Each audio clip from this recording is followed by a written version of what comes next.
Bueno, entonces, una de las cosas que vamos a ver hoy son casos clínicos, como vemos cada tanto de algunas de las partes de las especialidades de la anestesiología que tenemos nosotros, y hoy le toca traumatología. Así que empieza el doctor Vizcaiburu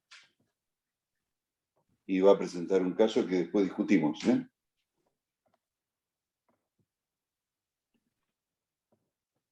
Y después seguimos con Paula, ¿no?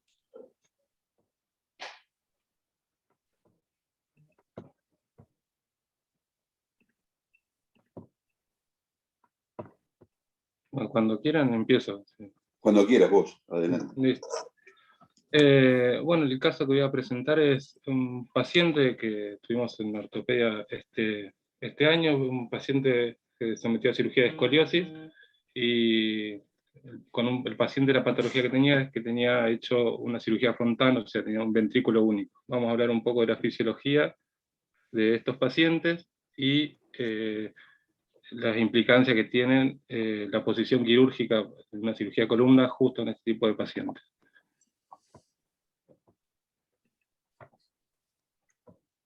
No me cambio. Bueno, como introducción, lo que tenemos que tener en cuenta es que los avances en cirugía cardiovascular pediátrica mejoran la supervivencia de estos pacientes con ventrículo único. Hay otra cosa que me llamó la atención también cuando estuve previo a hacer este paciente, que la asociación entre la patología cardiovascular congénita y la escoliosis está bien estudiada, o sea, hay una asociación. Parece que los chicos que son sometidos a esternotomía o cirugías cardiológicas desde muy chiquitos tienen mayor incidencia de escoliosis, y la causa de escoliosis puede ser congénita o asociada a algún síndrome, idiopática o toracogénica, por esto mismo que dije de la esternotomía. Y lo que pasa también es que muchas veces en estos pacientes, para mejorar la morbimortalidad, se requiere la corrección de la deformidad de la columna. Esto a modo de informativo nada más, no voy a hablar todo del Fontán, pero hacer una breve reseña. En este caso lo que tenemos es el caso justo de esta chica fue por hicieron una cirugía Fontán por una atresia tricuspidia, y lo que se hace en esta cirugía, el Fontán, el primer paso es el Glenn, lo que se hace es la derivación cabo-pulmonar, o sea, el paciente que tiene ventrículo único, en este caso lo que hace es envía con el ventrículo único, tanto sistémico por la aorta como la arteria pulmonar hacia los pulmones, sangre que es mezcla de sangre oxigenada que viene de las venas pulmonares y sangre no oxigenada que proviene de las cavas. Entonces lo que se hace es una derivación, se une en primer término la cava superior a las arterias pulmonares, esa es la cirugía de Glenn, que se hace alrededor hasta el año de vida, y después lo que se hace más adelante, alrededor de los 4 o 5 años de vida, es el Fontán, que es la derivación cavo-pulmonar total, que se unen las dos cavas, que terminan llevando sangre a la arteria pulmonar, y esto hace que la circulación pulmonar se dé de forma pasiva, o sea, llevar sangre de forma pasiva hacia los pulmones. Bueno, hay un montón de tipos de Fontán, no es el caso de explicar el tipo de cirugía, pero lo interesante de esto, lo que tiene que quedar claro, es que de dos sistemas paralelos que tenemos habitualmente, uno que lleva sangre hacia los pulmones, el ventrículo derecho, y otro sangre sistémica a partir del ventrículo izquierdo, los sistemas quedan en serie. O sea, queda toda la sangre no oxigenada de todo el cuerpo que termina yendo hacia los pulmones en forma pasiva por un gradiente.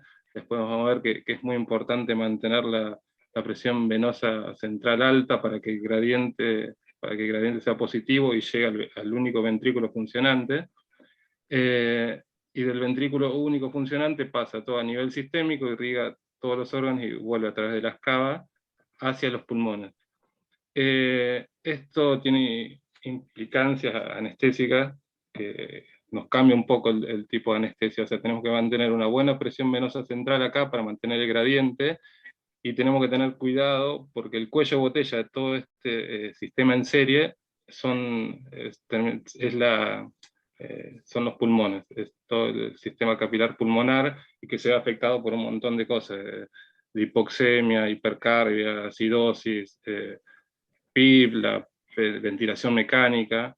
eh, Todo eso afecta el prellenado ventricular, y eso está directamente relacionado con la fracción de exección de ese ventrículo único. Cualquier fallo a este nivel puede llevar a disminución, una falla diastólica del ventrículo funcionante. A propósito del caso, una chica de 16 años, 48 kilos, 1,48. La cirugía de Fontán de ella fue por una atresia tricuspidia que tuvo el Glenn a los 8 meses y el Fontán a los 4 años.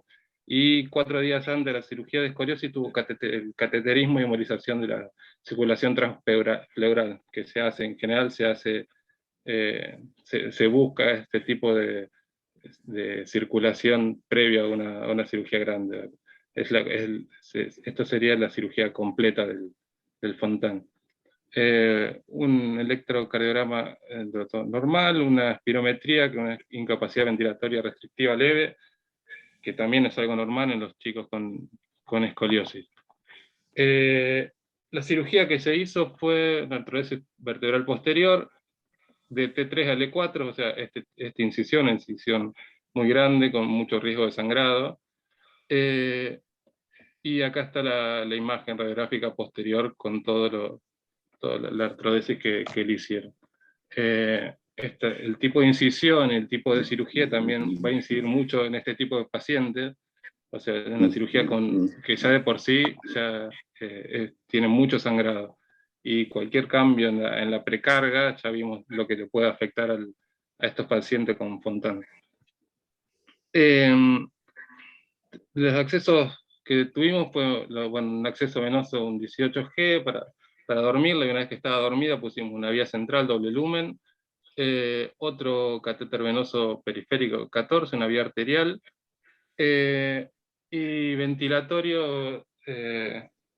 Otra cosa difícil de manejar en estos pacientes es justamente la ventilación. Cualquier tipo de ventilación mecánica les afecta porque aumenta la presión intratorácica y disminuye la precarga del ventrículo que tienen. Y otra cosa difícil también es el volumen y la PIP, todo que afecta esta fisiología.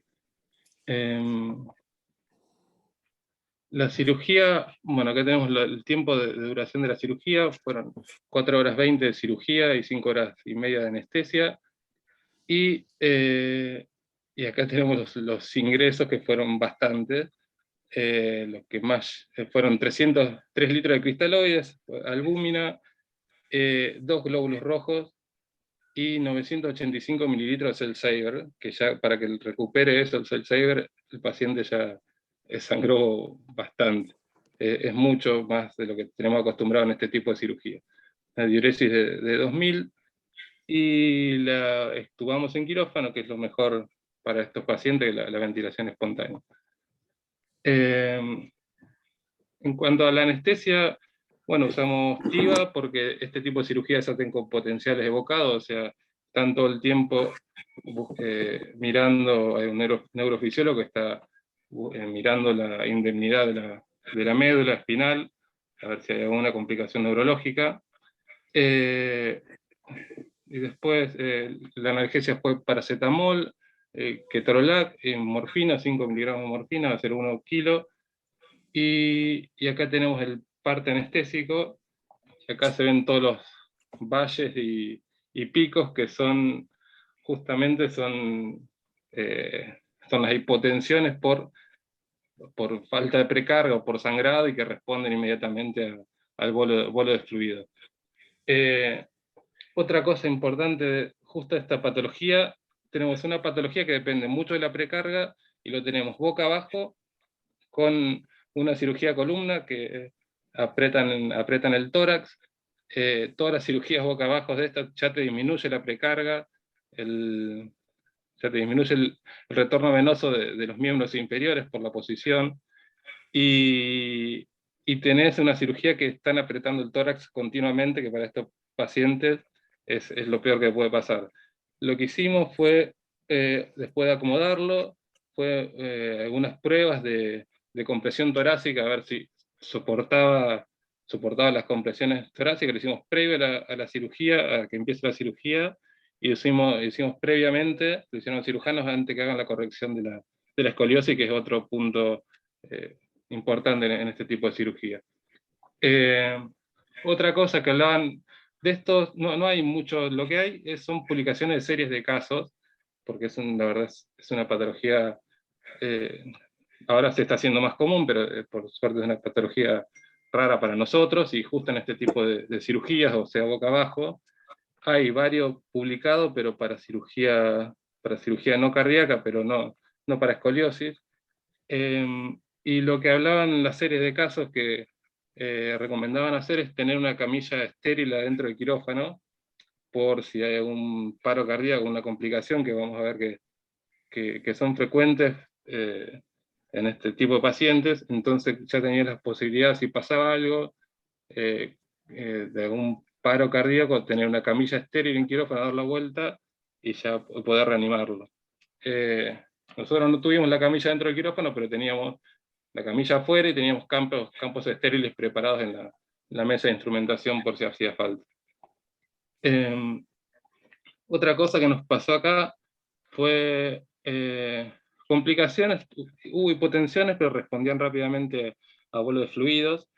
En un momento, cuando estaban haciendo ajustando tornillos torácicos, lo que tuvimos fue una arritmia, fue hipotensión y arritmia, que cuando nosotros le avisamos a los cirujanos, soltaron y la arritmia se fue inmediatamente, pero ya estábamos listos también para dar las vueltas. Fue la única complicación que tuvimos adentro del quirófano, y que estuvimos, al estar atentos, el cirujano soltaron todos y se revirtió inmediatamente.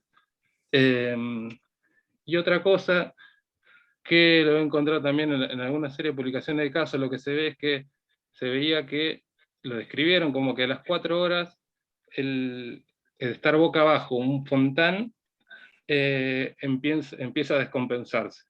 Y el trabajo de ahora lo tengo para presentar, justamente decía las 4 horas, y es algo que nos pasó, no se nos compensó, o sea, respondía líquido, nosotros teníamos drogas, habíamos puesto noradrenalina, y que empezamos con muy baja dosis, 0,03 microgramos kilo minuto, y al final en esta parte llegamos a 0,1, tampoco es tanto, y milrinona, que le habíamos puesto empíricamente al principio, sin hacer la carga, pero como para ayudar al ventrículo ese. Pero la nora tuvimos que subir en esta parte de la cirugía, y el que escribe esa descripción de casos cree que esa falla después de las 4 horas es a propósito de una insuficiencia del fontán, que no tolera tanto tiempo en esa posición y aparte con sangrado, y a las atelectasias pulmonares, que aumenta la presión pulmonar, y con eso disminuye la precarga del ventrículo. No, esto fue las drogas, que nada más que decir, nada raro. Tranexámico, que igual lo usamos en todo tipo de escoliosis, y en alguna serie de casos que ahora voy a presentar, vieron como que el tranexámico era una de las pocas cosas que disminuía las complicaciones operatorias, pero después del resto, todo normal, como una escoliosis. Este es el postoperatorio, que salió con 6 en 10 de dolor, recibió morfina, y con eso controló su dolor, que es algo también muy importante en estos pacientes, poder controlar el dolor postoperatorio para evitar una descarga simpática que lleve a una falla cardíaca. Estos pacientes, para disminuir un poco el requerimiento de opioides, también hicimos un ISP bilateral, que estamos viendo que eso le baja bastante el consumo de opioides a los pacientes con escoliosis. No es mágico, pero disminuye bastante el consumo de opioides. Y en recuperación, ahora voy a hablar después de la coagulación, con los valores de laboratorio, se acomodó un poco la coagulación y el paciente se fue a la habitación. Estos son los resultados. Lo que está acá enmarcado es el intraoperatorio. Pudimos mantener con todos esos rojos que le pasamos, que casi el litro del cel Saver y 2 rojos más, lo pudimos mantener en buen hematocrito, que es muy importante en estos pacientes para evitar la falla renal y sufrimiento hepático y digestivo. Y después, lo que nos costó un poco fue controlar la acidosis, que es lo que hace vasoconstricción pulmonar, pero si teníamos que hiperventilar al paciente, como se recomienda en estos casos. El tema que al hiperventilar ya sumamos más presión en el aparato respiratorio, sumado a lo quirúrgico, entonces no pudimos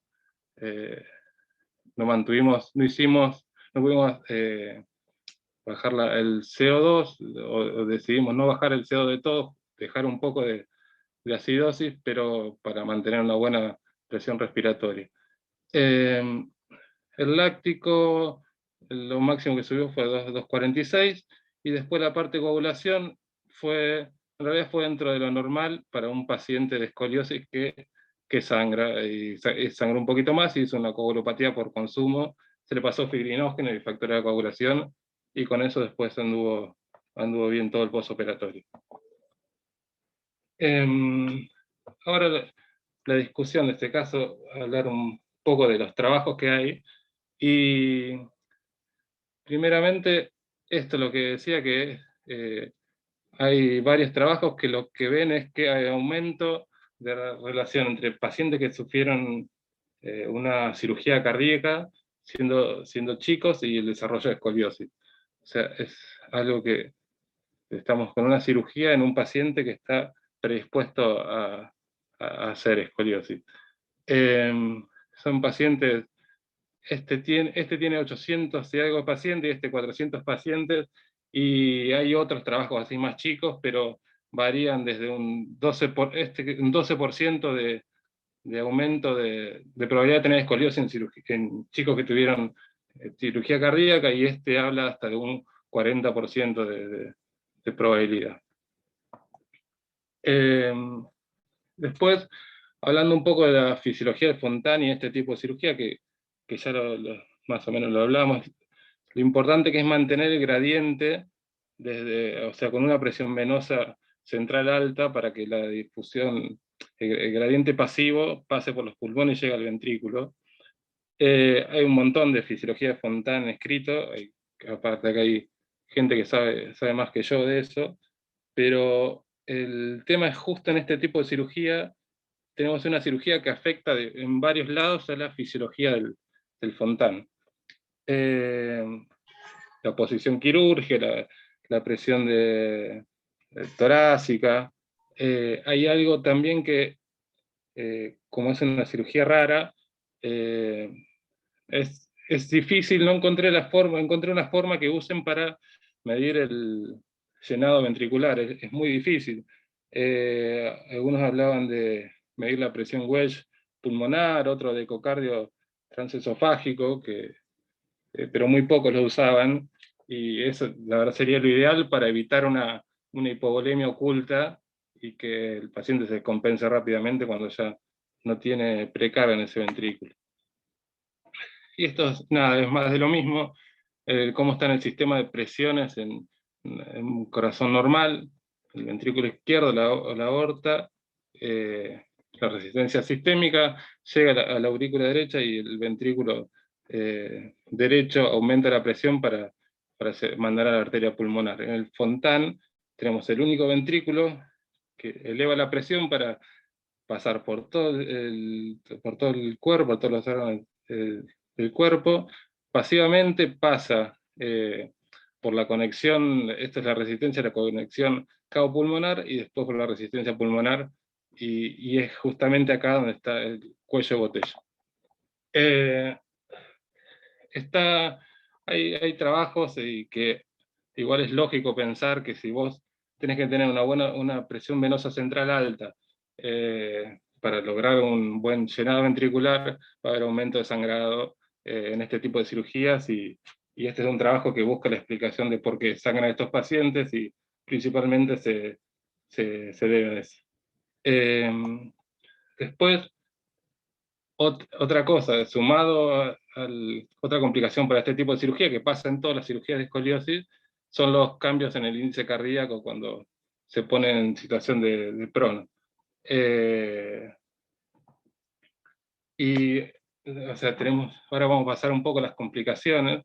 Y esto es lo que este trabajo, aparte de hablar de complicaciones, encuentra esta relación, que es lo que decía, que a las 4 horas, por más que se mantenga una buena presión venosa central, la presión de clavamiento cae.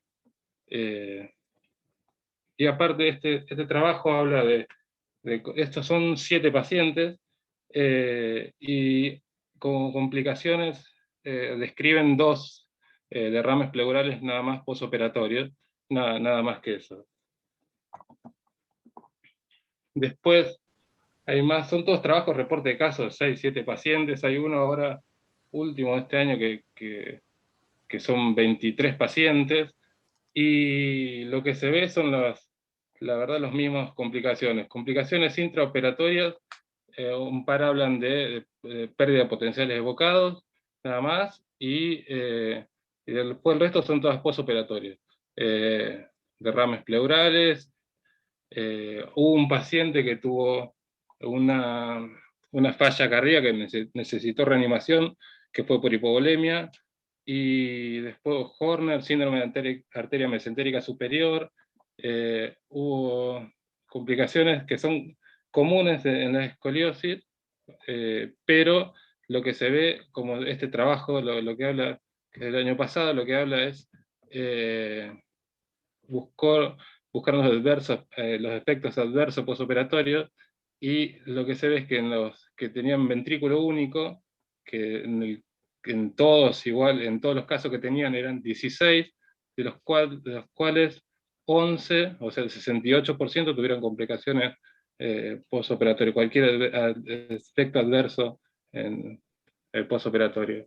Y este es el otro, que es de este año, que son 23 pacientes, y vieron que 52 pacientes de estos, sometidos a cirugía de escoliosis con ventrículo único, tuvieron complicaciones posoperatorias, de las cuales 2 tuvieron que ser reintervenidos.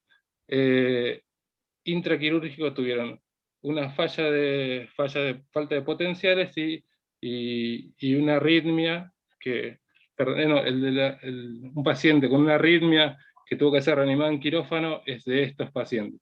Un paciente de estos con ventrículo único de este trabajo tuvo que ser reanimado en quirófano. Este no. Son todas complicaciones posoperatorias. Y bueno, como conclusiones, tenemos los pacientes con fisiología de Fontana han mejorado mucho su sobrevida, creando un subgrupo de pacientes que pueden requerir cirugía de escoliosis, o sea, aumento de la prevalencia.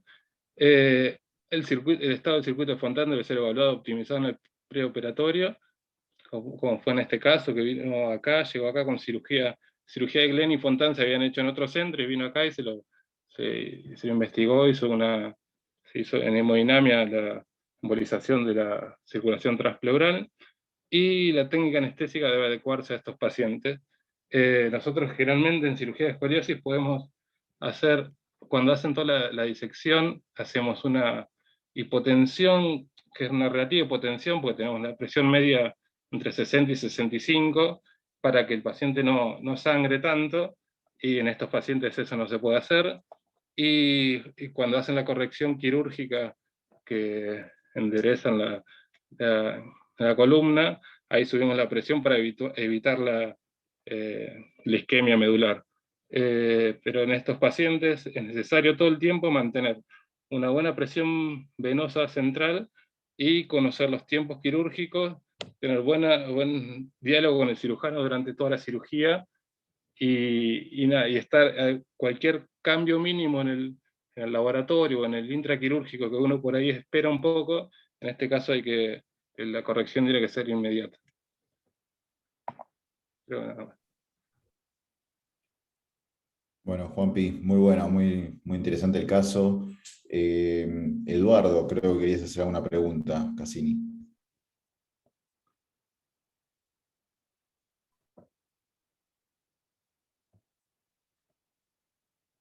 Juan, ¿me escuchás? Sí. No, perdón, estaba con el micrófono cerrado y estaba hablando. Perdón. Sí, dale, Perdón. Eduardo. Sí, Juan, quería hacerte un comentario a ver si se tuvo en cuenta en algún momento o se pensó que podría la posibilidad de realizar morfina intratecal, ya que está a mano y con un kit estéril se podría realizar para el tratamiento del dolor postoperatorio. Te Sí, pregunto porque tuve el- experiencia en eso mucho en el hospital de niños y lo hacíamos y teníamos muy buenos resultados. Claro que tiene que tener una supervisión genuina, ¿no es cierto? no, eso se puede hacer y se puede hacer en cualquier tipo de escoliosis, y y todavía lo estamos charlando con los cirujanos. El tema es que los cirujanos tuvieron una complicación de una fístula de líquido cefalorraquídeo en un paciente que se le hizo morfina raquídea y le echaron la culpa a la raquidia. Aún, aún O Juan, sea, aún pero sí, sí. está probada, hay un montón de trabajos que hablan que morfina raquídea la verdad es mucho mejor que hacer morfina endovenosa. Claro, te digo porque con una aguja mosquito, una 27G, por ejemplo, Sí. con jeringa de insulina, perfectamente nosotros no tuvimos ninguna complicación. No, pero es esa la situación nuestra, sí, no es otra cosa. Correcto, correcto, de acuerdo. Gracias. Sí, qué Y buen gracias por la caso, exposición. qué buen caso, Juan, qué buen caso. Sí, Este es para publicarlo en algún lado y mandarlo por lo menos en un póster, porque no hay mucha experiencia. No, la verdad son reportes de casos y reportes de 6, 7 casos como mucho, y bueno, el último que salió, pero tienen una visión más quirúrgica que anestésica, ¿no? Vos ves todas las complicaciones y la verdad Son buscan, quirúrgicas. sí, los Este principales. lo tenés muy bien documentado, por eso sería muy bueno que lo mandes afuera. Una pregunta te quería hacer. En un momento, a ver si escuché bien, tuvieron una arritmia y en ese Sí. momento lo dieron vuelta al paciente o yo No llegamos a escuché. darlo vuelta porque fue justo el momento de que el cirujano estaba terminando de poner los tornillos torácicos y hacen mucha fuerza cuando tienen que darle el torque definitivo a los tornillos torácicos, hacen mucha fuerza, comprimen el tórax, y solo le avisamos, soltaron todo, y lo que creemos realmente que fue eh, una, una disfunción diastólica, o sea, una falla por el aumento de presión intratorácica, no hubo prellenado ventricular, y ni bien ellos soltaron, el paciente volvió al ritmo sinusal que tenía. Después, otra duda, el paciente la verdad que fue, mira que trabajamos con el cirujano hace bastante tiempo, y no nos había avisado nada del paciente. O sea, de casualidad, entre a ver la programación y al otro día, el próximo día quirúrgico, tenía este tipo de paciente, o sea, entré a la historia y vi la complicación que tenía, y la duda que me surge a mí, o que me surgió después de leer tanto, que es la duda que tengo, capaz me pueden ayudar algunos que hacen CCBP, es qué es lo mejor para este tipo de pacientes, que lo haga un anestesiólogo especialista en CCBP, en la patología, o un anestesiólogo que haga la cirugía y conozca todos los tiempos quirúrgicos y tenga de la cirugía que se va a hacer. Eh, la verdad no sé si Carlos o alguno puede. No, un comentario. Probablemente ¿Y por sea, qué lo no? mejor sea que haya una combinación. Yo hice alguna, antes que vengas vos a ortopedia, alguna hice con Sandra, no sé si está Sandra, si se acuerda. No sé si Carlitos viniste vos a alguna otra también. Me parece que está Y bueno porque con un Jimena, en anestesiólogo, una época estuvimos con Jimena haciendo los primeros casos también, sí. está bueno que esté un anestesiólogo que hace escoliosis habitualmente y uno que hace CCBP. Son cirugías muy complejas y lo que me parece que dos anestesiólogos hacen un buen equipo para este tipo de cirugías. Sí. No, yo quería hacer un solo comentario, que creo que de la época que con Jimena aparecieron algunos de estos primeros casos que eran extremadamente raros y que cada día va a haber más, porque claramente la mortalidad en esta población va en descenso, y entonces llegan adultos y ya está un capítulo de la cirugía no cardíaca en este tipo de pacientes cardiópatas con fisiología de ventrículo único. Lo que sí creo que hoy hay mucha mejor evaluación de la función cardiovascular, porque uno siempre, o yo siempre me formé y vi esta cuestión de que el Fontana había que manejar mucho la precarga, y de hecho los trabajos que vos presentaste, Juanpi, apuntaban a eso, pero hoy se le está dando también bastante importancia a la función ventricular y una evaluación previa. Pues de hecho hay pacientes que hay toda una clasificación, creo que lo habló en algún momento Tomás Weinstein el año pasado, o cuando hablamos de cardiopatías, el Fontana a veces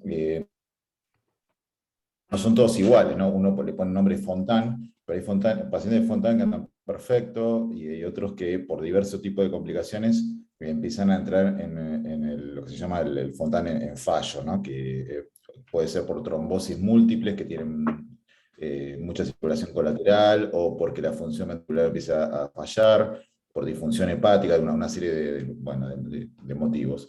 Pero hoy me parece que tienen mucha mejor evaluación estos pacientes. Entonces, a mí a veces sí que me parece que es clave que estén muy bien evaluados desde el punto de vista cardiológico, para no encontrarte por ahí con un paciente que por ahí presenta una función ventricular un poco límite, y realmente para este tipo de cirugía, que es enorme, como dijiste, que se usa un cell saver, que no es habitual. De hecho, los que no hacemos cirugía torácica, ortopédica torácica, no, en otros ámbitos del hospital no estamos habituados a ese tipo de equipo, ¿no? Porque realmente pierde mucha sangre. Así que ese me parece que es un punto clave.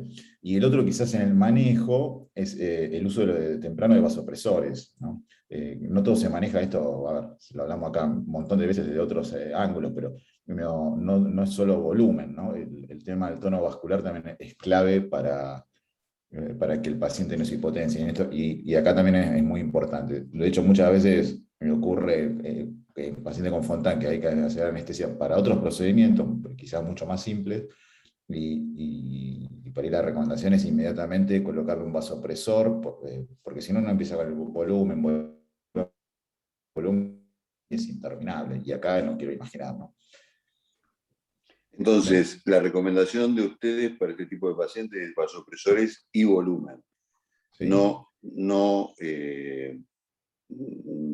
una droga que sea dopaminérgica ni nada de eso, salvo que, bueno, lo necesite. Que lo necesite, claro. Por ahí sí lo necesita, sí, pero pensarlo más para el lado de regular el tono vascular. Lo que pasa, igual como mostraba Juan Pablo, que en la cirugía larga hay un momento que se empieza a perder el tono vascular, empieza a disregular, y pasa esto que mostraba, que aún manteniendo alguna PVC elevada y con todos los recaudos, ese paciente se hace más difícil de sostener, ¿no? No sé, eso que quería preguntar, pero no quiero hacerlo más largo para no quitarle tiempo a Paula. ¿Cuántas horas dura hoy una escoliosis? No, una escoliosis normal está durando 3 horas, ¿no? 3 horas. Esto duró 4 horas y media. Sí, duró un poco Yo más. porque tengo recuerdo por ahí alguna época que No, sí, eran duraba más chiquitos. antes. Sí. Sí, está bien. Bueno, no sé si alguien más quiere hacer una pregunta, si no... Carlitos, después de 3 horas y media, la hipotermia también puede haber generado disfunción, ¿no? Ese es otro enemigo importante en esta cirugía. Sí, hipotermia, acidosis, hipercarbia, sí. La verdad sí son muchos factores que nosotros por ahí, no sé, está un poquito hipotérmico y por ahí, bueno, ya se va calentado, le pones no te apurás a corregirlos, y en estos pacientes todos esos mínimos cambios que uno no espera un tiempo, hay que corregirlo inmediatamente. Bueno, Hola, ¿qué tal? Perdón, antes estaba en quirófano. También algo importante, no sé si lo dijeron, pero no es lo mismo un ventrículo único izquierdo que un ventrículo único derecho, digamos, de base, según la patología que lo haya llevado a ventrículo único.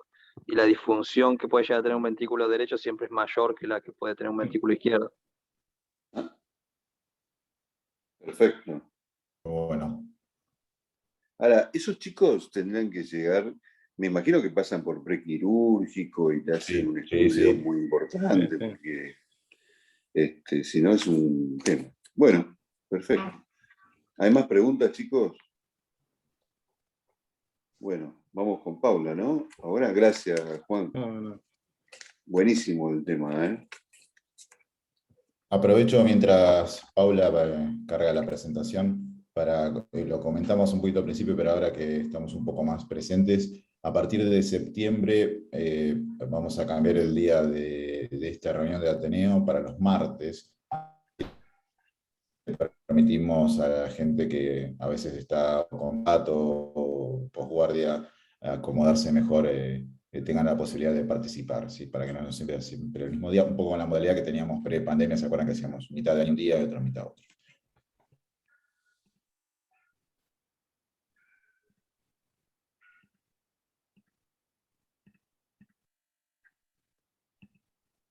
¿Empiezo yo? Sí, Sí, Paula, Paula. cuando quieras, ya estamos, se ve Bárbaro, perfecto. perfecto. Bueno, buenas tardes a todos. Yo también voy a presentar un caso clínico de traumatología. Espectacular. Ahí está.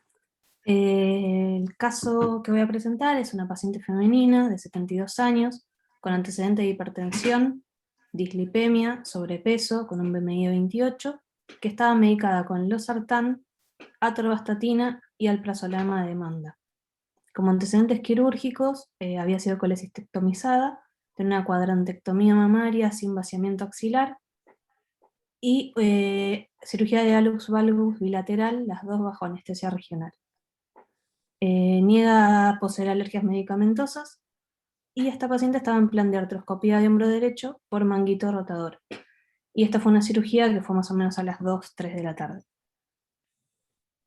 Bueno, la paciente es trasladada a la sala preanestésica, se marca el sitio quirúrgico, esta era una cirugía de hombro derecho y se realiza el checklist, se coloca una vía o una Bocat 20 en el brazo izquierdo y se procede al monitoreo habitual previo a pasar al quirófano. Se premedica con 2 miligramos endovenosos de midazolam, que la paciente tolera bien, y se le administra la carga del antibiótico, cefazolina 2 gramos, que era lo que correspondía por el peso. Los signos vitales iniciales de la paciente fueron saturación 98%, presión arterial 139/78 con 86 de media y frecuencia cardíaca 71. O sea, la paciente entró estable, estaba colaboradora, estaba vigil lúcida y después del midazolam estaba tranquila.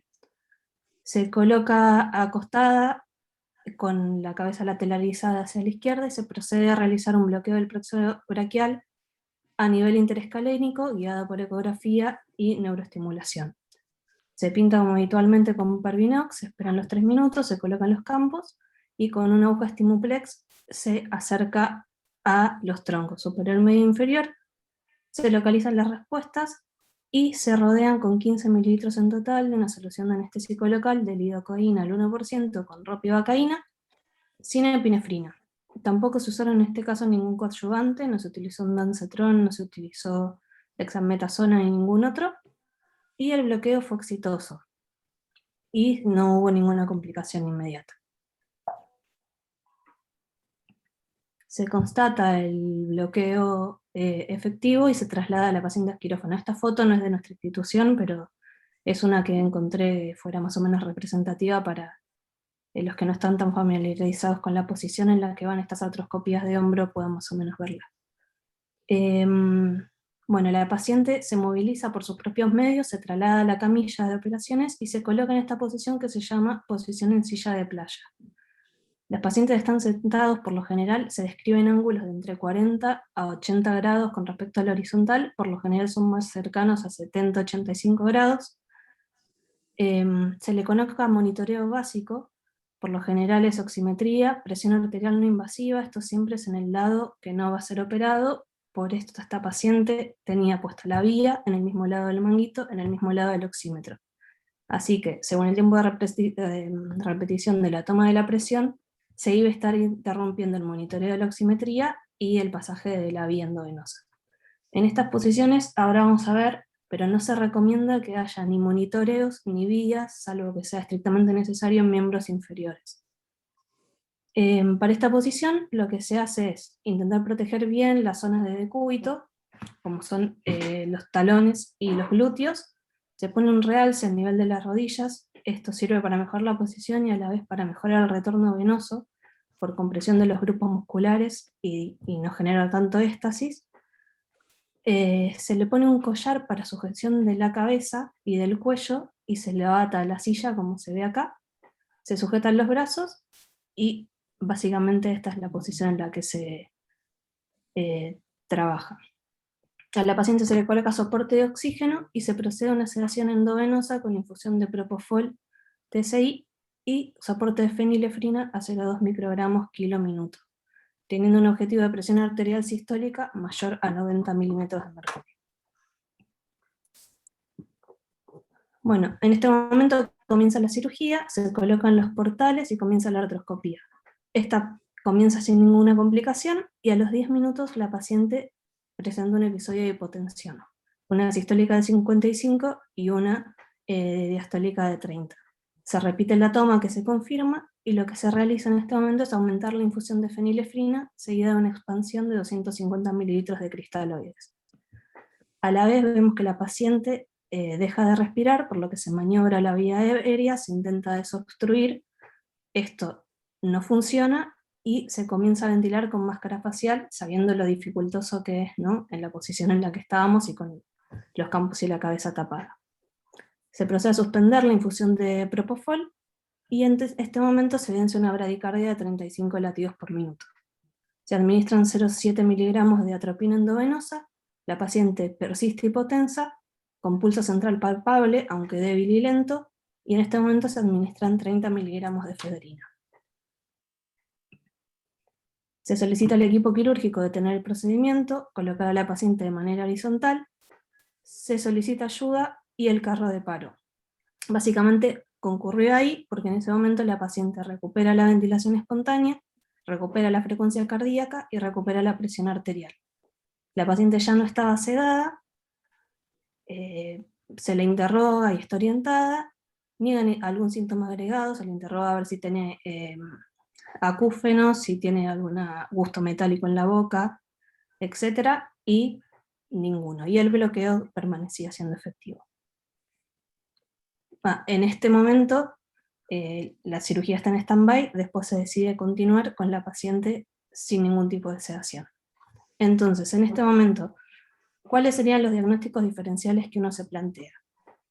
El primero es la hemorragia. En las cirugías artroscópicas no es tan frecuente, es más frecuente cuando las cirugías se hacen de decúbito dorsal o en decúbito lateral, que no es el caso, por lo general se hace en silla de playa. Después el líquido de irrigación genera presión, así que los sangrados no son tan frecuentes, aunque si son duraderos y constantes pueden afectar en algo, pero no era el caso.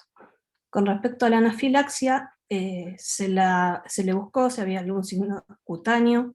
Cuando se la ventiló no hubo ningún problema, no pareció tener broncoespasmo, digamos. Así que la anafilaxia se descartó en ese momento, aparte respondió bastante rápido a las drogas que eran la efedrina y la atropina. Intoxicación con anestésicos locales, que podría ser por el tiempo que había pasado entre el bloqueo y el momento en el que se manifestó, pero la paciente no tenía ningún síntoma agregado, no se vieron arritmias en el monitor. Una isquemia miocárdica, esta paciente, el valor del pretest salvo la edad y el antecedente de hipertensión, pero tampoco tenía ningún cambio agregado en el electro. Eventos hemorrágicos centrales, a veces esta posición, después vamos a ver en silla de playa, puede generar isquemias centrales. Y el último, cuando se descartan los diagnósticos diferenciales principales, son los frecuentes reflejos o eventos de hipotensión y bradicardia, como ser el de Bessel-Harditz. ¿Qué es el reflejo de Bessel-Harditz? Seguramente muchos lo conozcan, los que hacen ortopedia, neurocirugía o incluso maternidad, que son bajo anestesia regional. Es un reflejo inhibitorio originado por la estimulación de mecanorreceptores que responden al estiramiento del ventrículo izquierdo y que van a estar influidos por estímulos mecánicos y químicos. En la posición de silla de playa lo que pasa es que al estar en posición sentada ocurre un éxtasis venoso a nivel distal y disminución del retorno venoso.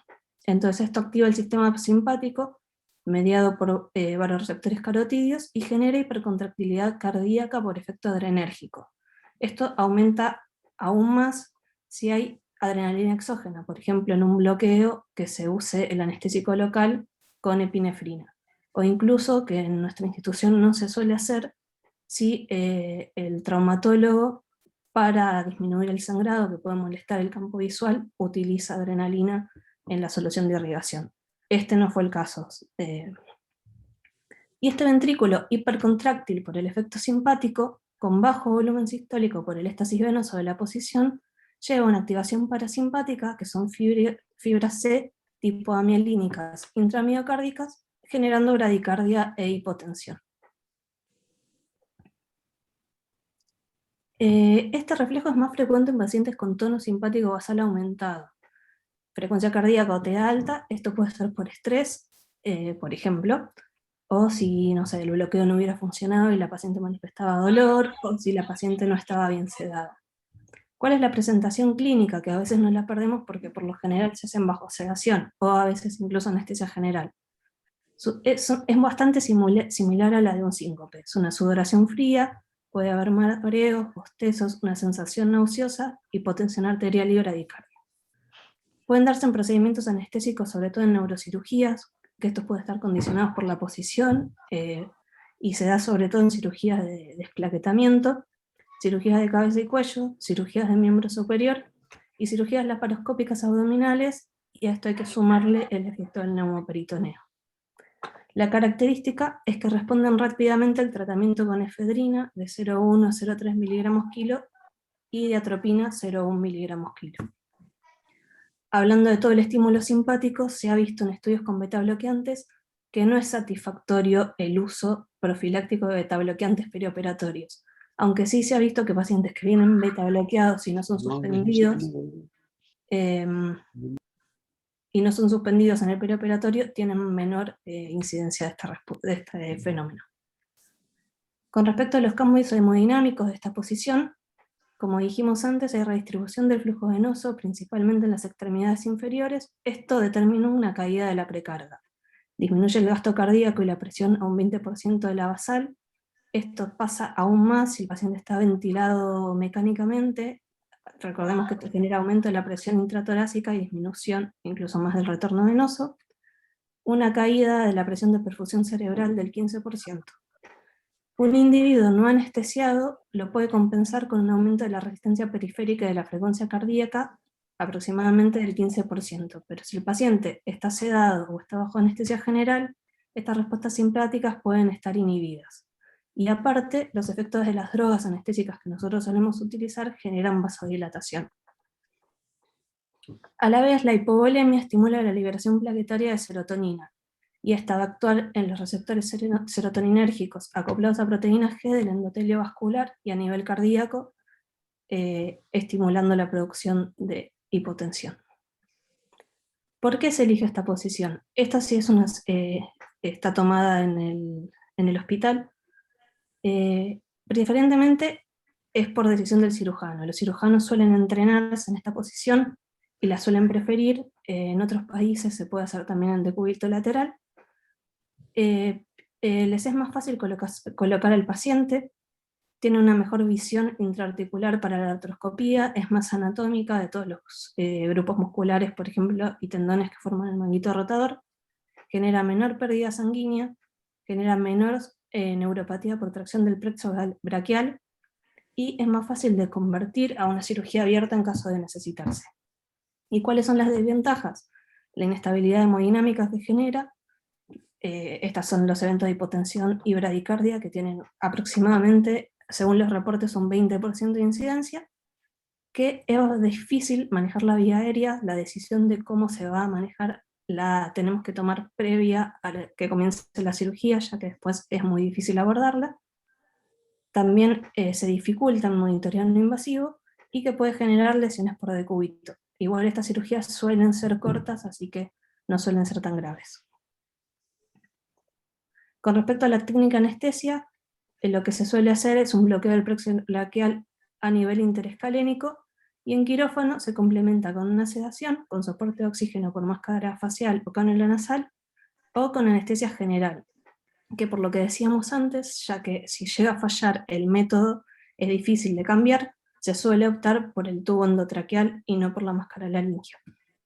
Es muy importante el control de los signos vitales, el soporte con vasoconstrictores desde el inicio si es que el paciente lo requiere, y se han visto en varios estudios, como decíamos antes, esta paciente se hizo a las 3 de la tarde, por lo que el ayuno es más prolongado, que las cirugías de la mañana tienen menos eventos de hipotensión y bradicardia que las cirugías con ayuno prolongado.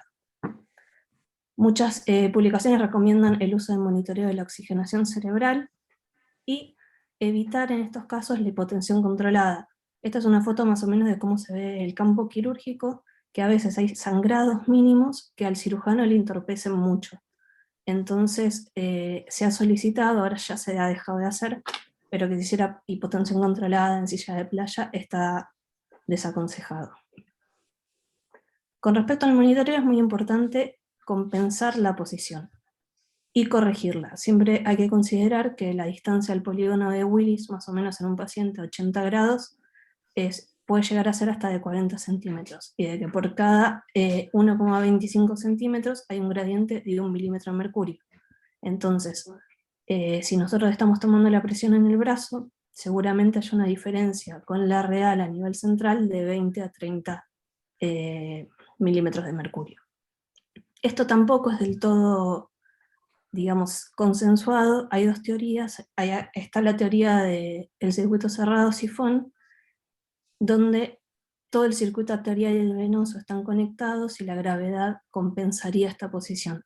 Pero se sigue aceptando la teoría de cascada de agua, donde se genera un éxtasis venoso a nivel del hemicuerpo inferior, y nosotros deberíamos compensar esta medición en el sistema arterial. Y con respecto a los reportes, hay un par de artículos, hay dos interesantes, que ahora los vamos a nombrar. Este es un ensayo clínico prospectivo randomizado doble ciego, donde se eligen a pacientes A1 y 2 de 18 a 80 años, programados para artroscopía de hombro ambulatorio, y se randomizan 42 pacientes a anestesia general sola y 40 a anestesia general más bloqueo interescalénico. La anestesia general se hacía a través de infusión endovenosa total con propofol y remifentanilo, y evaluaron la hipotensión, que ellos la establecieron como presión arterial media menor a 60 milímetros de mercurio o menor al 20% del basal de la sistólica, y bradicardia menor a 50 latidos por minuto. No encontraron diferencia significativa, así que concluyeron que se puede combinar la anestesia general con un bloqueo regional en pacientes que sean ASA 1 y 2. En este estudio, que es bastante interesante, lo que querían ver es si había algún factor agregado que pudiera predisponer a estos eventos de hipotensión y bradicardia. Entonces hicieron casos y controles, donde hubo dos grupos: el hipotensión bradicardia, que eran 14 pacientes, y el no hipotensión bradicardia, que eran 50.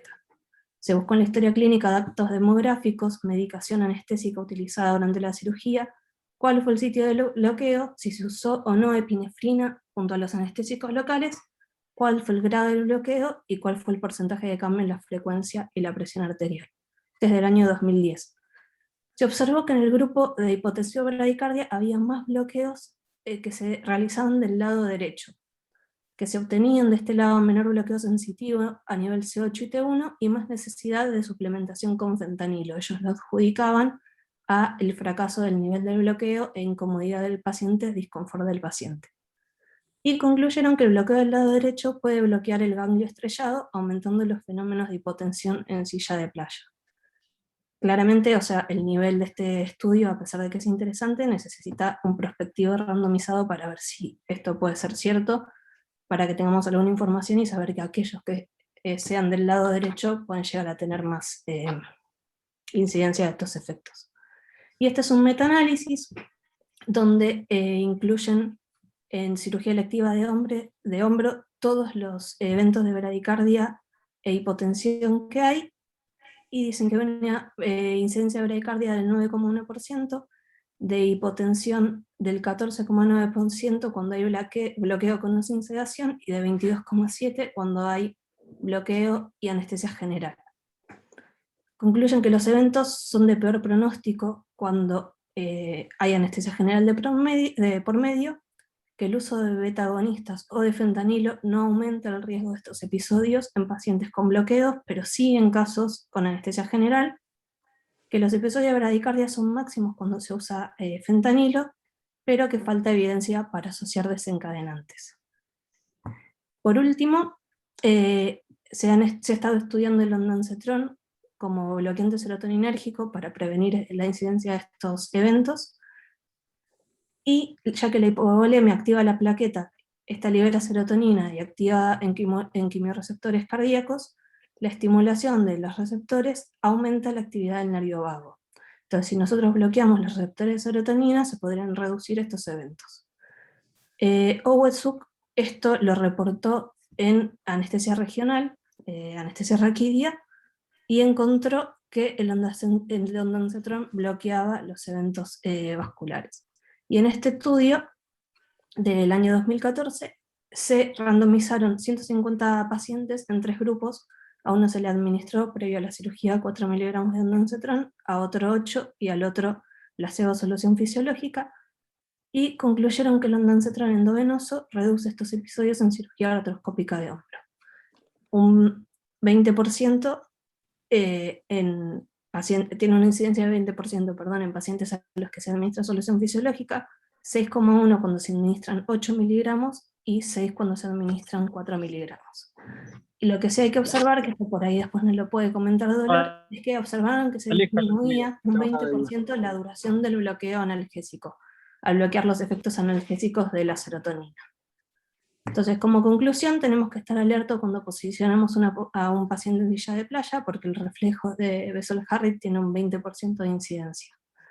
Tenemos que evaluar bien cuando elegimos la técnica anestésica entre el equilibrio del confort y seguridad del paciente. Es importante estar atentos y monitorizar de manera correcta los signos vitales, proteger la perfusión cerebral, recordar que el bloqueo de receptores de serotonina reduce eventos de hipotensión, y evitar el aporte exógeno de catecolaminas si es que se puede. Muchas gracias. Muy interesante, Pauli, muchas gracias. ¿Ustedes están usando ondansetron ahora en los pacientes después de esto, o es algo que ahora recién ahora están redescubriendo? Es un tema muy interesante, ¿no? De saber que el ondansetron podría prevenir este reflejo. Bueno, yo que sepa, no sé si lo están usando los que hacen hombro habitualmente. Creo que se está usando como antiemético en pacientes que se usa fentanilo, pero no sé si se usa como profilaxis. Y en este caso, cuando vos, la recomendación es que la hagan al inicio de la cirugía. Al inicio, previo, cuando se comienza la sedación. Okay. En realidad no usamos profilácticamente ondansetron, es bastante nuevo lo del ondansetron para esto, para prevenir Bessel-Harris. Yo creo que el mayor cuidado que tenés que tener en esto, son 2 cosas que hay que tener en cuenta. Primero, tratar de evitar la anestesia general, hacerlo solamente con bloqueo. Y segundo, la velocidad con que sentás al paciente, porque básicamente el reflejo se provoca cuando la aurícula se queda sin retorno venoso. Y si vos lo sentás lentamente, digamos, el impacto es mucho menor que cuando lo sentás de golpe. Hace un tiempo con Jimé tuvimos un paro, paciente joven, 50 años, ponele, sano, que se lo sentó de golpe con una silla de playa que teníamos que era bastante antigua, que teníamos que hacer fuerza, no con control remoto, sino que lo sentamos de forma manual, y se paró. Lo bajamos, lo expandimos, le hicimos efedrina y salió. Pero creo que el reflejo básicamente lo provoca el cambio de posición y la combinación de la anestesia general con el bloqueo.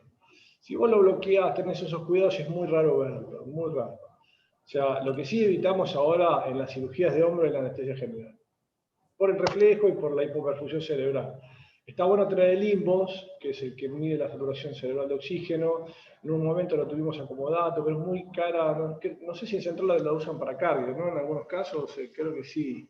Son muy caras las cintitas, porque básicamente eso es lo que te muestra el consumo de oxígeno. En cambio, el consumo de oxígeno a nivel cerebral, o de saturación de oxígeno a nivel cerebral, te indica una hipoperfusión y el probable desarrollo de una hipotensión.